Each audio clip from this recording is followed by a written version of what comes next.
Hello everyone, very good evening to all of you. और guys आज हम बात करेंगे 10 बहुत ही इंपॉर्टेंट क्वेश्चन जो हमारे नीट, पीजीटी और टीजीटी एग्जामिनेशन या असिस्टेंट प्रोफेसर बॉटनी के एग्ज़ाम के लिए बहुत इंपॉर्टेंट है। स्पेशली क्वेश्चन बायोलॉजी के क्वेश्चन हैं, हम ये नहीं कह सकते स्पेसिफिकली ये बॉटनी के हैं, जूलॉजी के हैं। सबसे इंपॉर्टेंट पहला क्वेश्चन देखते हैं कि founder effect and bottleneck effect are associated with. तो ये दोनों इफेक्ट आपने सुना होगा एवोल्यूशन, तो जेनेटिक्स में पढ़ते हैं, एवोल्यूशनरी जेनेटिक्स, इसका मतलब बॉटनी में भी बात कर सकते हैं और जूलॉजी में भी कर सकते हैं। तो फाउंडर इफेक्ट और बोटलनेक इफेक्ट का जो संबंध है गाइस वो है आपका जेनेटिक ड्रिफ्ट से रिलेटेड रहेंगे। जेनेटिक ड्रिफ्ट क्या होता है? जेनेटिक ड्रिफ्ट जो होता है आउट ऑफ 4 जो मेजर रीजन है to be evolution of a species, या हम कह सकते हैं origin of a new species की ओरिजिन के लिए 4 रीजन बताए गए हैं, जिसमें म्यूटेशन होता है, नेचुरल सिलेक्शन होता है, जेनेटिक ड्रिफ्ट होता है और जेनेटिक फ्लो होता है। उसमें से एक रीजन है जेनेटिक ड्रिफ्ट। और जेनेटिक ड्रिफ्ट 2 तरीके से हो सकता है, एक फाउंडर इफेक्ट के थ्रू और एक बोटलनेक इफेक्ट के थ्रू। तो करेक्ट आंसर आपका हो जाता है यहाँ पे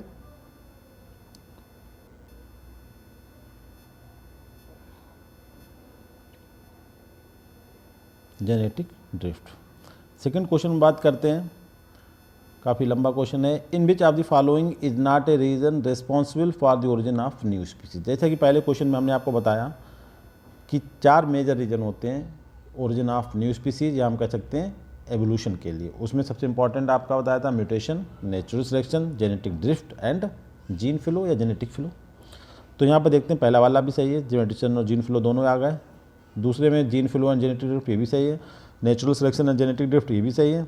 स्पेसिएशन एंड रेडिएशन ये आंसर जो है गलत है, इसने बोला है कि नॉट रीजन, ठीक है, एक रीजन नहीं है। तो स्पेसिएशन एंड रेडिएशन जो है वो इसका रीजन नहीं होता है। करेक्ट आंसर हमारा होता है डी। अब पॉइंट है कि स्पेसिएशन और रेडिएशन दोनों ही बहुत ही आपस में मिलते जुलते टर्म है और इनका संबंध ओरिजिन ऑफ स्पीसीज से है।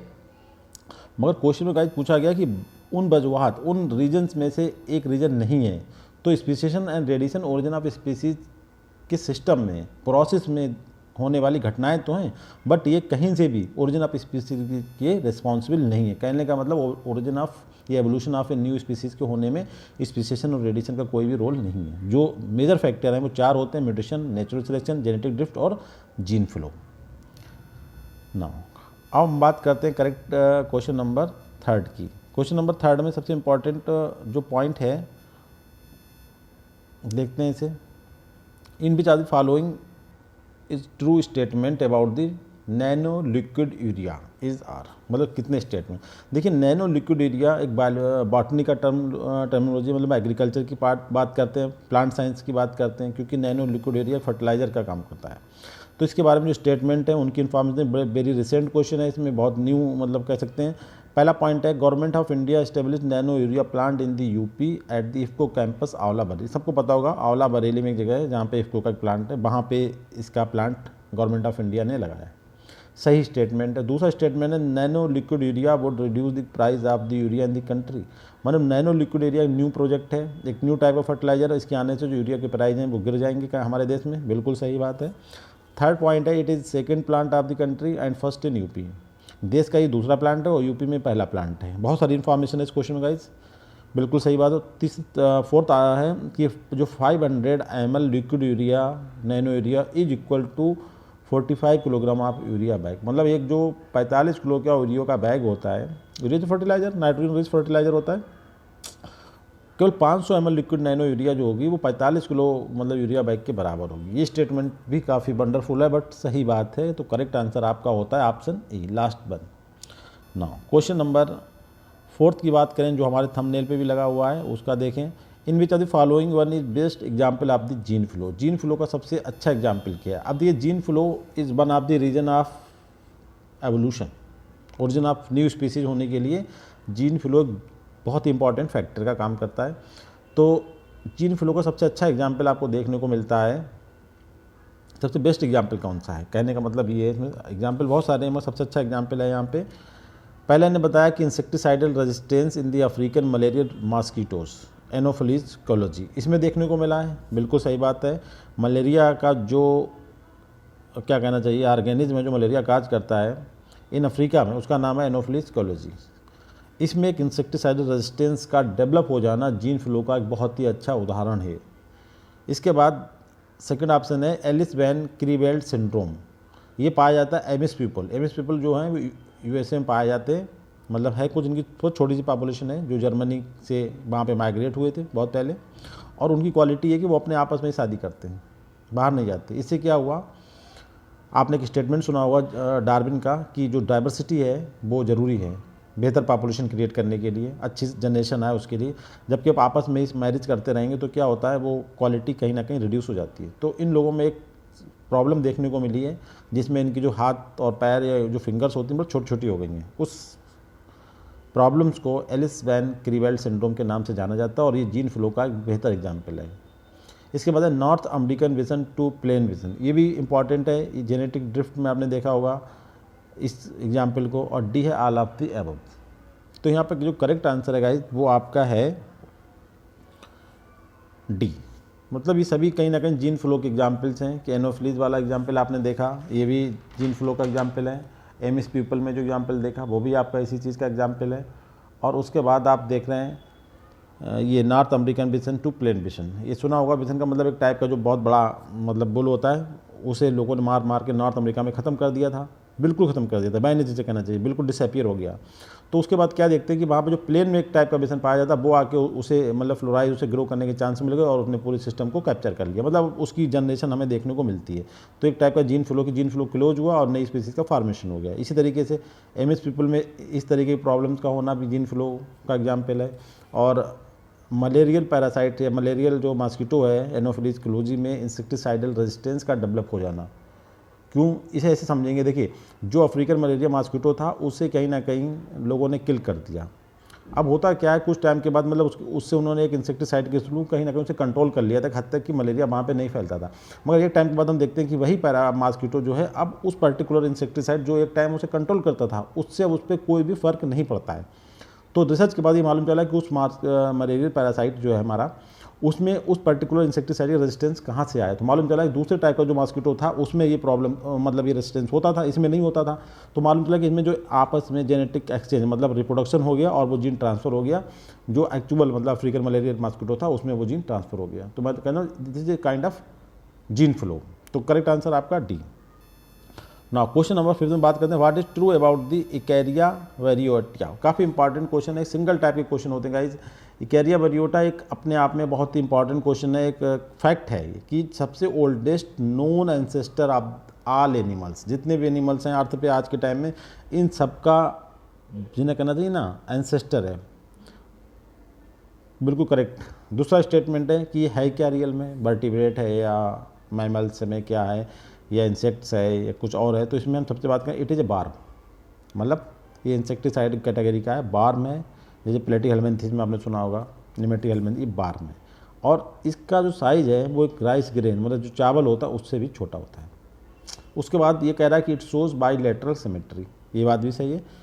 करेक्ट आंसर है D all of the above. सबसे इंपॉर्टेंट इस क्वेश्चन में बात है कि इकैरिया वेरियोटिया जो है, सबसे इंपॉर्टेंट आपको ध्यान रखना है कि पहला option oldest known ancestor of all animals, very new point है आपके लिए। उसके बाद इसके बारे में एडिशनल इन्फॉर्मेशन है बी और सी में कि इसका साइज़ बहुत छोटा होता है राइस ग्रेन से भी और बार्म कैटेगरी का होता है और ये बाईलेटरल सिमेट्री शो करता है, क्योंकि अधिकतर लोग बाईलेटरल सिमेट्री ही शो करते हैं एनिमल्स।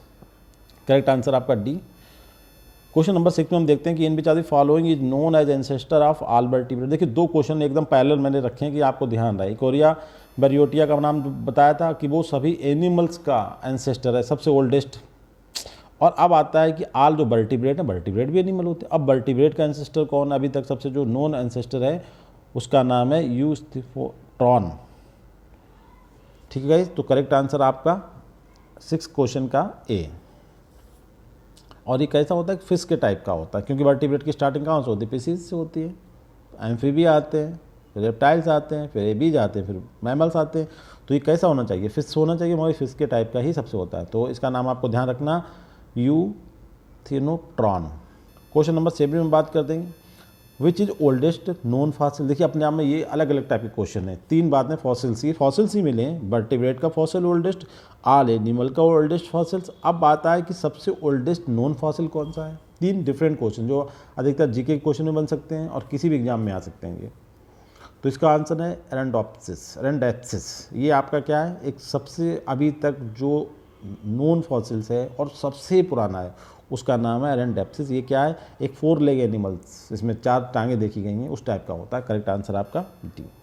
ना क्वेश्चन नंबर 8 में हमने आंसर भी क्लियर कर दिया है। क्वेश्चन बड़ा इंपॉर्टेंट, आप जैसे पढ़ते होंगे सेमी ऑटोनोमस ऑर्गन है, सिम्बायोटिक ऑर्गन या सेमी एंडोबायोटिक की कॉन्सेप्ट पढ़ा होगा आपने, थ्योरी ऑफ सेमी एंडोबायोसिस।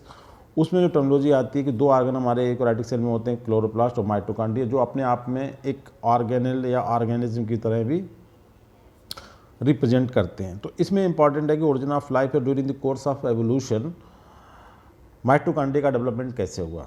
तो सिंपल है कि एक स्टेटमेंट देखिए, एन एरोबिक बैक्टीरिया, एक aerobic bacteria enters the archaea makes which organ are organelle during the course of evolution. अगर एक एरोबिक बैक्टीरिया एक आर्की बैक्टीरिया के अंदर चला जाता है और उसके बाद एक आर्गन का डेवलपमेंट हुआ, जैसा कि हिस्ट्री बताती है, साइंटिस्ट का जो अपना एस्टिमेट है वो यही कहता है कि माइटोकॉन्ड्रिया का जो एस्टेब्लिशमेंट है, जो डेवलपमेंट है, इसका जो फार्मेशन हुआ है वो इस तरीके से हुआ है कि एक aerobic bacteria enter the archaea, दोनों ही बैक्टीरिया हैं मगर एक एरोबिक बैक्टीरिया आर्किया के अंदर चला जाता है तो माइटोकॉन्ड्रिया का फार्मेशन हो जाता है। यह हुआ। क्वेश्चन नंबर बाद में करते हैं 9 में, काफ़ी इंपॉर्टेंट क्वेश्चन है और मेरे थंबनेल पे भी फ्यूका और ल्यूका 2 टर्मिनोलॉजी हैं। तो फ्यूका को देखते हैं हम यहाँ पे, ये फ्यूका क्या होता है। What is true about the FUCA. FUCA को पहले स्टैंड करिए। फ्यूका का मतलब होता है first universal common ancestor. FUCA को ये रिप्रेजेंट करा जाता है, ठीक है, stand for that, first universal common ancestor. अब फ्यूका के बारे में एडिशनल इन्फॉर्मेशन देखिए।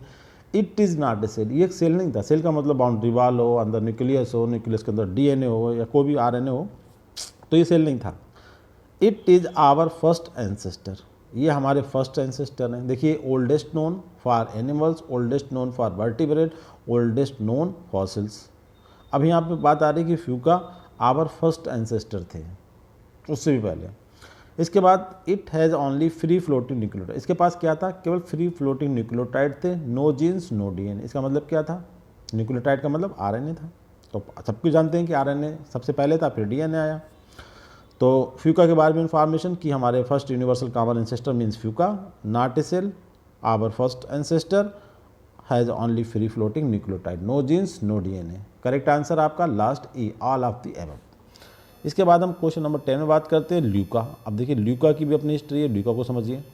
Luca stand for universal, last universal common ancestor, बोलते फर्स्ट यूनिवर्सल कॉमन एंसेस्टर, ये है लास्ट यूनिवर्सल कॉमन एंसेस्टर, मतलब ल्यूका का फुल फॉर्म है।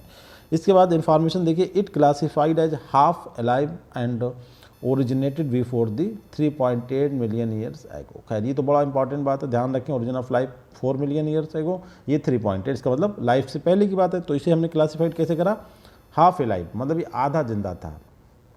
नाउ थर्ड पॉइंट देखते हैं, इट हैज़ 350 जीन्स, 355 इसके पास जीन्स थे।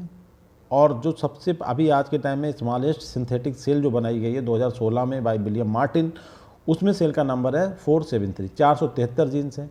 और आपके ल्यूका में जो जीन का नंबर था वो था 355 जीन्स। इसका मतलब जो आज सिंथेटिक फर्स्ट मतलब स्मॉलेस्ट सिंथेटिक सेल बनी है उसमें जीन का नंबर कितना है, 473, मगर ल्यूका में जीन का नंबर था 355। ये बात भी बिल्कुल सही है।